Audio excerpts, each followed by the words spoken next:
And I want to bring in my panel to talk about all this further. NPR White House correspondent Ayesha Rascoe. Also with us, Politico White House correspondent and Playbook co-author Eugene Daniels. And NBC News Capitol Hill correspondent Garrett Haake. Great to see all of you. So, Garrett, you just heard the congressman talk about being both an optimist and a realist. Let me ask you to be a realist here. What's your take on what's likely to happen now on Capitol Hill following the failed January 6th commission vote? Well, I think we're most likely to see Speaker Pelosi take this into her own hands and set up either a select committee to investigate January 6th and what happened on that day, or give the January 6th profile to a committee that already exists, maybe the Intelligence Committee. We know the respect that the Speaker has for Adam Schiff, the chairman of that committee, and then it's possible that one standing committee could take over that whole portfolio. What Pelosi has been very clear about is that doing nothing is not an option. But make no mistake, Democrats wanted to avoid going this route. They know that anything they set up now will be compared to the Benghazi Select Committee, and they know that the people who they wanted to reach with a commission, the folks out in the country who look at January 6th as a non-event or as a conspiracy or not what all of us saw and experienced it to be, needed the bipartisan nature of an appointed commission with law enforcement background for credibility. And anything that the Democratic-controlled House does will, by its very nature, have a political sheen to it that party leaders had hoped to avoid, but now that seems basically impossible. I have a very hard time seeing how more Senate Republican votes would materialize at any point in the future for this, should Chuck Schumer try to bring it up again in that chamber. Well, let's touch on some of the other tough votes that are going to come up and some of the tough negotiations that may be going on. I want to read a bit from the New York Times report on the president's proposed immigration overhaul. They write, a 46-page draft blueprint obtained by the New York Times maps out the Biden administration's plan to significantly expand the legal immigration system. Most of the changes could be put into practice without passage of Mr. Biden's proposed overhaul of the nation's immigration laws, which would provide a pathway to citizenship for millions of undocumented people living in the United States, but has stalled in a bitterly divided Congress. Ayesha, is this the kind of thing we should expect to see more of as Republicans block President Biden's agenda in Congress? What's the thinking at the White House on this?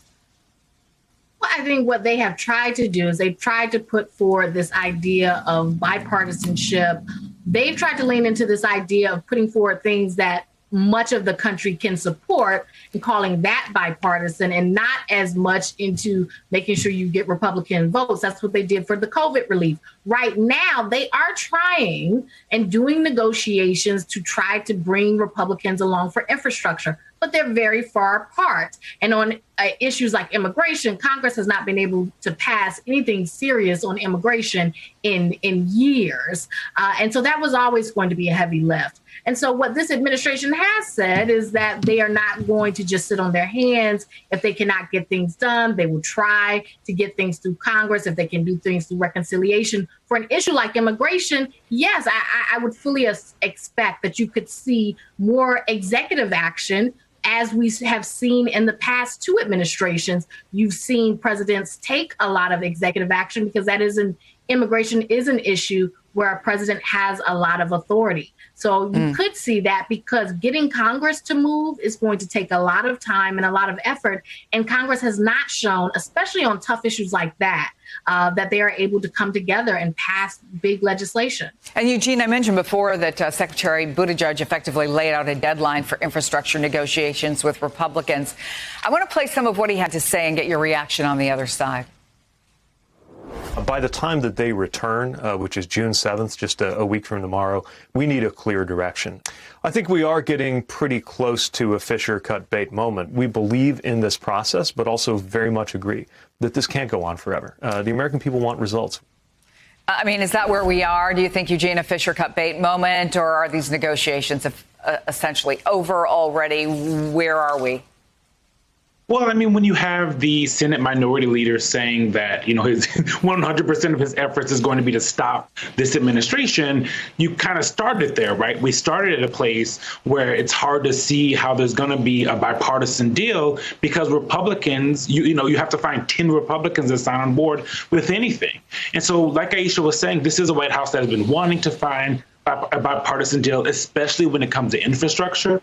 Like the secretary said, there's just no agreement on some of the key things. One, what is infrastructure, right? If there's no agreement on that, how can you possibly find a deal? And they are running out of time because, one, Congress isn't in session for a lot of the summer, right? They get a lot of time off. And so they're running out of actual legislative days. They also will have to raise the debt ceiling at one point. They're going to have to do a budget resolution at some point. So there's not a lot of time to do a lot of these things. And this is a White House that was determined, really determined to try to get this deal to be bipartisan.